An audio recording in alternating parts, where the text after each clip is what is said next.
नमस्कार जय जगन्नाथ दर्शक बंधु एसपी एस्ट्रोलॉजी ओडिशा चैनल प्रसारित मासिक राशिफल कार्यक्रम को आपण स्वागत। दर्शक बंधु आज आम आलोचना करवा 2024 मसीहा सेप्टेम्बर मासरे केमिति रहिबो राशिचक्र द्वादश तथा अंतिम राशि मीन राशि व्यक्तिविशेष मानकर शुभाशुभ राशिफल विषय विस्तृत भाव आलोचना करवा। किंतु यदि आपण मैंने आम चैनल को प्रथम थर था तेज भिडियोटी को लाइक करूँ, शेयर करूँ और चैनल को सब्सक्राइब कर पाखे बेल आइकन को प्रेस करूँ।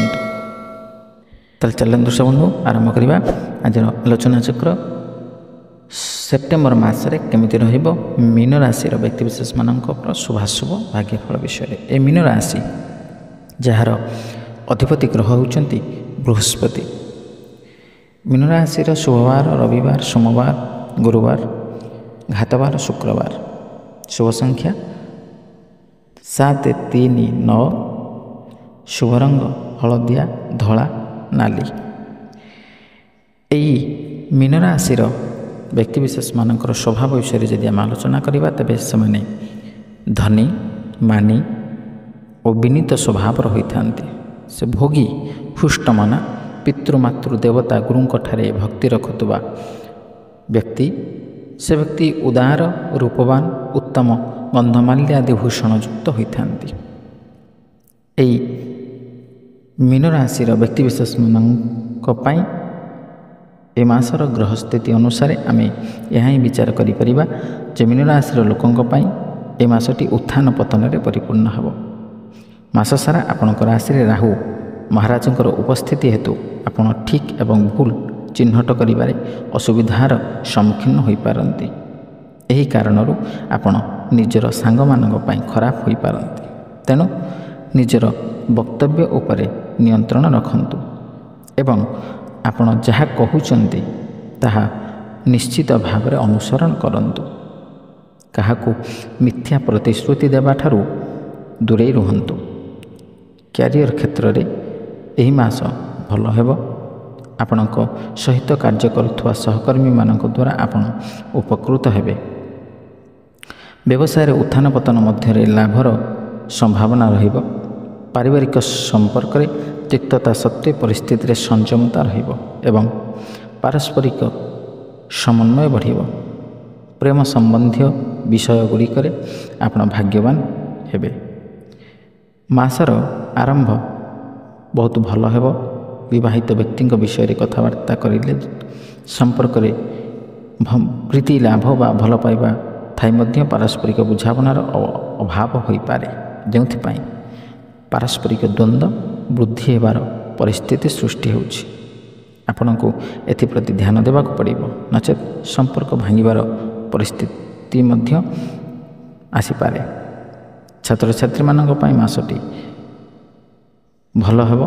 आपणकर कठिन परिश्रम आपनको सफलता देवार सहायक हेबो एवं आपण किछि प्रतियोगितामूलक परीक्षार मध्य मनोनीत होई पारंती। स्वास्थ्य दृष्टि मास दुर्बल हेबार संभावना अछि।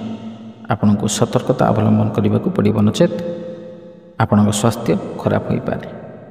आर्थिक चैलेंज मध्य आपनको घेरी रहिबो एवं आपणकर खर्च बढ़ी पारे।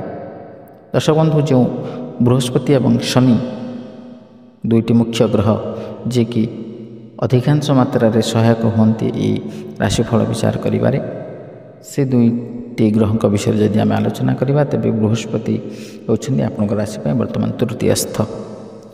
बृहस्पति होउछन्ती धन धान्यर कारक, विद्या बुद्धिर कारक, जस कीर्तिर कारक, आध्यात्मिकतावादीर कारक, सत कर्म, सत पथ, सतमार्ग, सत चिंता, सत संग, ये समस्त विषयर कारक होउछन्ती बृहस्पति। बृहस्पति गोचरीय स्थिति अनुसार द्वितीय, पंचम, सप्तम, नवम, एकादश यही सब स्थान में शुभफल प्रदान करती। किंतु आपणक पाई बृहस्पति तृतीयस्थ। अधिक मात्रा अशुभ नहेले मध्य शुभफल मात्रा निश्चित भाव में कमिजिव। तेणु ये बृहस्पति आपण जीवन में निश्चित भाव में प्रभाव पकाइब। शारीरिक क्षेत्र में, मानसिक क्षेत्र में, आर्थिक क्षेत्र में, समस्त क्षेत्र में जदि आप व्यवसाय वाणिज्य करुछन्ति तेबे समस्त विषय को दृष्टि रखी आपण ବ୍ୟବସାୟ କରନ୍ତୁ, ନହେଲେ ଆକସ୍ମିକ ଭାବରେ ଆପଣଙ୍କର ଅର୍ଥହାନି ହୋଇପାରେ। ସହଜରେ କାହା ଉପରେ ବିଶ୍ୱାସ କରନ୍ତୁ ନାହିଁ, କାରଣ ଆପଣ ବିଶ୍ୱାସ କରୁଥିବା ଲୋକଙ୍କ ଠାରୁ ମଧ୍ୟ ଆପଣ ଅବିଶ୍ୱସନୀୟ ଘଟଣା ମଧ୍ୟ ଅନୁଭବ କରିପାରନ୍ତି। ଯଦି ସେୟାର ମାର୍କେଟରେ ଅର୍ଥ ବିନିଯୋଗ କରୁଛନ୍ତି, ତେବେ ଏ ସମୟ ନିଶ୍ଚିତ ଭାବରେ ଆପଣଙ୍କ ପାଇଁ ଭଲ ସମୟ ନୁହେଁ। ତେଣୁ ସେଥିପ୍ରତି ନଜର ଦିଅନ୍ତୁ, ଧୈର୍ଯ୍ୟର ସହିତ ଅପେକ୍ଷା କରନ୍ତୁ। ଆପଣଙ୍କର ସେୟାର ବୃଦ୍ଧି ପାଇବା ପର୍ଯ୍ୟନ୍ତ ନହେଲେ ଆପଣ ଅର୍ଥ ନାଶର ଯୋଗ ପ୍ରାପ୍ତ କରିପାରନ୍ତି। ଆଧ୍ୟାତ୍ମିକ କ୍ଷେତ୍ରର ଲୋକମାନେ ସାମାନ୍ୟ ମାତ୍ରାରେ ମନ ଫେରାଇ ଆଣିପାରନ୍ତି ଆଧ୍ୟାତ୍ମିକତା କ୍ଷେତ୍ରରୁ, ଏବଂ ଛାତ୍ରଛାତ୍ରୀମାନଙ୍କ ପାଇଁ ସମୟ ଭଲ ଥିଲେ ମଧ୍ୟ ଆପଣଙ୍କର ପରିଶ୍ରମ ନିତାନ୍ତ ଆବଶ୍ୟକ। କାହିଁକି ନା ବୃହସ୍ପତିଙ୍କର ଅଶୁଭ କାରଣରୁ ଆପଣଙ୍କର ପାଠପଢ଼ା କ୍ଷେତ୍ରରେ ସାମାନ୍ୟ ଭାବରେ ଧ୍ୟାନ କେନ୍ଦ୍ରିତ ହୋଇପାରିବ ନାହିଁ। ତେଣୁ ଯଦି ଆପଣ ଧ୍ୟାନ କେନ୍ଦ୍ରିତ ନ କରନ୍ତି, ତେବେ ନିଶ୍ଚିତ ଭାବରେ ଆପଣଙ୍କର ଫଳାଫଳ ଆପଣ ଖରାପ ପ୍ରାପ୍ତ କରିବେ। ତେଣୁ କଠିନ ପରିଶ୍ରମ କରନ୍ତୁ, ଧ୍ୟାନ କେନ୍ଦ୍ରିତ କରନ୍ତୁ, ନିଶ୍ଚିତ ଭାବରେ ସଫଳତା ପ୍ରାପ୍ତ କରିବେ। ଦ୍ୱିତୀୟ, ଯଦି ଶନିଙ୍କ କଥା ଆଲୋଚନା କରିବା, ତେବେ ଶନି ବର୍ତ୍ତମାନ କୁମ୍ଭ ରାଶିରେ ଗୋଚର କରୁଛନ୍ତି ବା କୁମ୍ଭ ରାଶିରେ ଅଧିଷ୍ଠାନ କରୁଛନ୍ତି। ତେଣୁ ଶନି ଯେଉଁ ରାଶିରେ ଅଧିଷ୍ଠାନ କରୁଥିବେ, ସେ ରାଶି ଏବଂ ତା'ର ପୂର୍ବ ରାଶି ଏବଂ ତା'ର ପର ରାଶି ପାଇଁ ଶନି ସପ୍ତାହ ଲାଗୁ ହୋଇଥାଏ। ତେଣୁ ଶନି କୁମ୍ଭ ରାଶିରେ ରହିଥିବାରୁ ବର୍ତ୍ତମାନ ଆପଣଙ୍କ ରାଶି ପାଇଁ ଅର୍ଥାତ୍ ମୀନ ରାଶି ପାଇଁ ଶନି ସପ୍ତାହର ଯୋଗ ମଧ୍ୟ ସୃଷ୍ଟି ହେଉଛି। ସେଥିପାଇଁ ଆପଣ ଏପଟେ ଶନି ହେଉଛନ୍ତି ଦ୍ୱାଦଶସ୍ଥ। ତେଣୁ ସେହି ଦୃଷ୍ଟିରୁ ଦେଖିବାକୁ ଗଲେ ଶନି ଆପଣଙ୍କୁ ନିଶ୍ଚିତ ଭାବରେ ଅଶୁଭ ଫଳ ପ୍ରଦାନ କରିବେ। ଯେମିତିକି ଆପଣଙ୍କର ଅର୍ଥ ବ୍ୟୟ, ଅଯଥା ଖର୍ଚ୍ଚ, ଦ୍ରବ୍ୟ ନଷ୍ଟ, ମାନସିକ ଅଶାନ୍ତି, ଶାରୀରିକ ପୀଡ଼ା ଏବଂ ଅନେକ ପ୍ରକାରର ଏମିତି କର୍ମକ୍ଷେତ୍ରରେ ଆପଣଙ୍କର ଉଚ୍ଚପଦସ୍ଥ କର୍ମଚାରୀଙ୍କ ଠାରୁ ଅସମ୍ମାନିତ ହେବା ଏବଂ କାର୍ଯ୍ୟ ବା ଆପଣଙ୍କର ଯେଉଁ ଜବ୍ ହରାଇ ବସିବା ବା ସ୍ଥାନାନ୍ତରଣ ଯୋଗ, ନୂତନ ଭାବରେ ଯେଉଁମାନେ କର୍ମ ପାଇଁ ଆବେଦନ କରୁଛନ୍ତି ସେମାନଙ୍କର ବିଭିନ୍ନ ପ୍ରକାରର ସମସ୍ୟା କାରଣରୁ କର୍ମ ପ୍ରାପ୍ତିରେ ବିଳମ୍ବ ହେବା, ଏ ସମସ୍ତ ପ୍ରକାରର ସମସ୍ୟା ଶନି ସପ୍ତାହ ସମୟରେ ଆପଣ ପ୍ରାପ୍ତ କରିବେ। ଏବଂ ଏ ଶନି ସପ୍ତାହ ବା ଦ୍ୱାଦଶ ଶନି ଆପଣଙ୍କୁ ପାଇଁ ଆପଣ ନିଶ୍ଚିତ ଭାବରେ ଟିକେ ସତର୍କ ରୁହନ୍ତୁ। କାରଣ ଯଦି ଆପଣ ବାଇକ୍ ମାଧ୍ୟମରେ ବା କୌଣସି ଲୌହଜନିତ ଯାନବାହନରେ ଆପଣ ଲଙ୍ଗ୍ ଟୁର୍ରେ ଯାଉଛନ୍ତି, ତେବେ ସେଥିପ୍ରତି ଟିକେ ସତର୍କ ରୁହନ୍ତୁ। କାରଣ ଦୁର୍ଘଟଣାର ମଧ୍ୟ ଆଶଙ୍କା ଆସିପାରେ। ତେଣୁ ଏ ସମସ୍ତ ଶୁଭ ଏବଂ ଅଶୁଭ ଫଳ କଥା ଯେଉଁ ଆମେ ଆଲୋଚନା କଲେ, ସେ ଅଶୁଭ ଫଳକୁ ପରିତ୍ୟାଗ କରି ଶୁଭ ଫଳ ପ୍ରାପ୍ତ କରିବା ନିମନ୍ତେ ଆମେ କେତେ ଗୁଡ଼ିଏ ପ୍ରତିକାର ବିଷୟରେ ମଧ୍ୟ ଆଲୋଚନା କରିବା। ସେ ପ୍ରତିକାର ଗୁଡ଼ିକ ହେଉଛି, ଆପଣ ମାତା ଦକ୍ଷିଣକାଳୀଙ୍କୁ ଦର୍ଶନ କରନ୍ତୁ। ଶନି ସପ୍ତାହର ପ୍ରତିକାର ନିମନ୍ତେ ଦକ୍ଷିଣକାଳୀଙ୍କୁ ଦର୍ଶନ କରନ୍ତୁ। ଶନିବାର ଦିନ ସାମାନ୍ୟ ପୂଜା ଅର୍ଚ୍ଚନା କରନ୍ତୁ।